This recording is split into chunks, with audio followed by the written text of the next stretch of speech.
外檔嗰對啫，星夜奪目同埋寵愛加比啊！好啦，星夜奪目都有埋入閘，好順利啊！最後入閘啦，寵愛加比嚟嘅。好啦，寵愛加比都有埋第5場賽事啊！史密夫錦標1200米1級賽，入晒閘，準備起步，準備。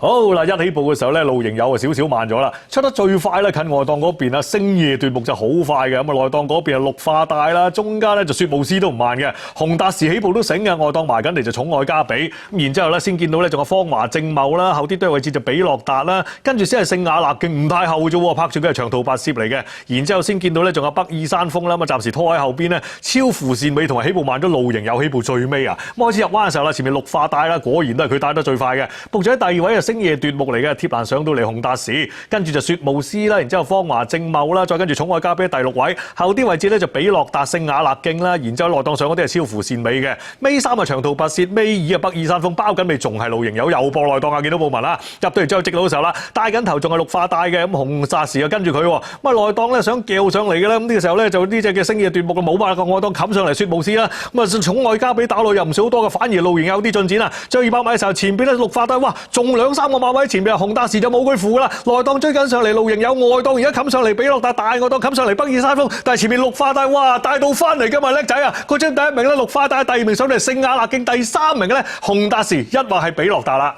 哦，由頭放到尾今日好嘢喎！今日綠化帶啊，唉都係熱啲嗰隻喺當地啊，咁啊由頭帶到落尾好似都好輕鬆咁啫喎。喂，我覺得大家好似有啲由佢走啊，係啊，即係好似睇輕咗佢啊。咁嗰隻星夜奪目嘅前邊唔夠佢快，咁佢快過佢，咁啊已經好輕鬆啦。咁啊追過第2就係聖雅勒徑啦，啱啱到嘅都係。呢路型有起步有問題，唉，佢唔可以墮到咁後嘅，佢唔係長途跋涉啊。跳一跳最慢係佢。好啦，結果就第1就綠化帶，第2聖雅勒徑，第3要影相啊，洪達時可能先啲，比洛達第4嘅啫。Safely and doing it all responsibly, and yeah, that's just as rewarding in itself. Did you know today that he was going to produce another A-class performance by his demeanour when he gets here? I just think he's an amazing horse. First up, he's always a little bit soft, and he showed that this prep. But since then, he's been on his A game, and James does a great job with him. And what he does to his rivals is he makes it so hard for them to stay with him. And gee, from the sort of the 600 metre mark to the 300 metre mark, you could see they're all just struggling to stay with him, and he can still maintain it for 1200 metres. So wow, what a great horse, and a lot to look forward to. Would you be tempted to run in the all-aged and stretch him out a bit? I'd be very tempted, but do we need to? I'd say there'll be plenty of people chasing him in the Everest, and that's a big race if we can get through all the coronavirus and everything like that. Just on his talent and going forward, have you got any doubts that he could stretch out over further and be as dominant as that? It's like asking how good are your children, really. So I think he's very effective at 1200, and I think more effective at 1200 than 1000. So yeah, 1400 he would be, but the big races at 1400 is sort of a gap distance. So I think we'll stick to 1200 for a while. And look, after today's dominant win, I doubt we'd need to go to the all-age, really. We don't need to be greedy.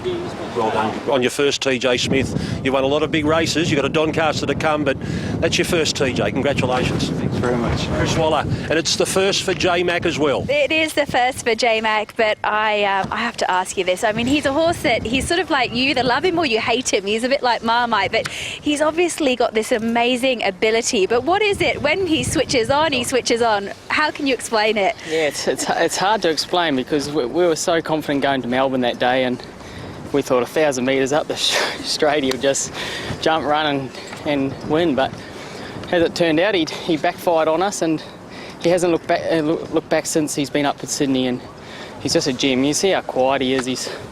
I think he just likes a bit of racing. Once he gets deeper into his prep, he loves stable life with the Waller camp, and he's just doing a marvellous job. Talk us through it. The gates opened. What were your thoughts initially? Just to sit there as quiet as a church mouse, basically. It's as everyone knows, the first furlong is key to either winning or not. But he's getting to a stage where even if when he is pressured, he's coming back that length until I signal him to go. So he's just getting better and better, and he's a gem to be a part of. And how was the confidence during the run when you realised that you probably didn't have that amount of pressure you thought you were going to have? I thought, yeah, originally I thought someone would be out there to pressure me a little bit, but I could see them coming across, and Nate Stripp was just waiting for my grab up another hold or click him up, but he went through his gears really well, and from about the 800 I felt him, he was airborne from there. He was high steaming in, and from about the top of the straight, look, I knew he's going to be vulnerable late, but it's just a matter of getting enough out of him towards the end, but he's just going so well. There's a lot of horses that I'm sure you're very fond of through your career, but he's got to be up there just because he's so quirky. Yeah, the love-hate relationship, gotta love it, but no, he's definitely well up there, and it's a privilege to be a part of him. Well done. Thank you. 好啦，第5場賽事史密夫錦標有呢個暫定名次，跑第1名1號綠化帶，第2名3號聖亞勒徑，第3名4號洪達時，第4名2號比洛達。好啦，騎練啊，咁啊，華里納同埋麥杜朗都係第一次贏史密夫錦標嘅啫喎。咁啊，講到呢一隻嘅綠化帶 first up 跑得唔好，即係唞完一輪啦。咁嗰場閃電錦標跑得唔好，之後呢隻馬唔緊要啦，因為放鬆咗之後咧，就由頭帶到落尾啦。咁啊，當然呢隻係好馬啦。咁啊，問到話會唔會再進軍去1400米嘅全齡錦標 All Age Stakes 咧？華里納就講話都唔使一定嘅，隻馬可能都係1200馬。未必使咁貪心嘅，1400都想食埋。不過今日個關鍵就係自己可以單騎領放啦，跑跑下，咦，大家自己走咗去喎。麥杜朗就都講到呢一隻嘅綠化帶啊，咁佢都係總言之就係個最關鍵咧，就係一出閘咧冇幾耐就要放鬆呢隻馬跑啦，由頭帶到落尾啦。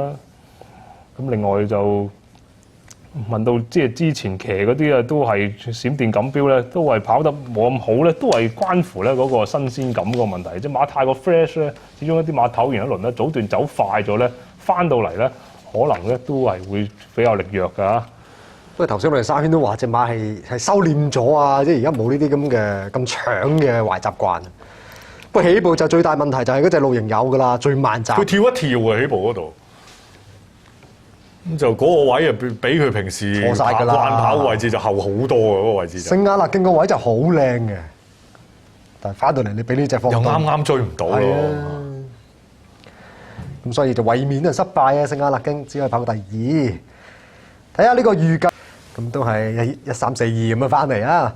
正式派彩跑第1名1號嘅綠化帶，獨贏派43蚊，位置派19個半；跑第2名3號嘅聖亞勒徑，位置派23個半；跑第3名4號嘅洪達時，位置派60蚊；第4名2號比洛達。3重彩1號、3號、4號順序派4019蚊，單 T 派940蚊，連贏1搭3派265個半，位置 Q 派93蚊；1搭4位置 Q 派140蚊；3搭4派262蚊；4連環派970蚊。